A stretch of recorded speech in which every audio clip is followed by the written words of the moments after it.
आज आपण मूळ संख्या कशाला म्हणायचं आणि 2 ते 100 या संख्यांमध्ये किती मूळ संख्या आहेत ते आपण पाहूया।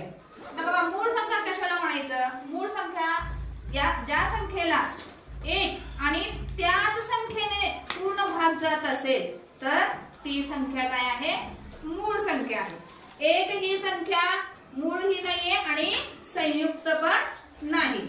आता बघा इथं मी चार्ट तयार केलेला आहे। 2 ते 100 मधील मूळ संख्यांचा हे चार्ट आहे। तर 2 ते 10 मध्ये बघा एकूण 4 मूळ संख्या आहेत। 2 ते 10 मध्ये किती मूळ संख्या आहेत, एकूण 4 मूळ संख्या आहेत।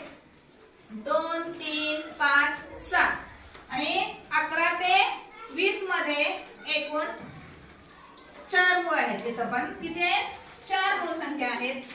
11 13 17 19 असेच 2 ते 100 मध्ये एकूण 25 मूळ संख्या आहेत। समजलं।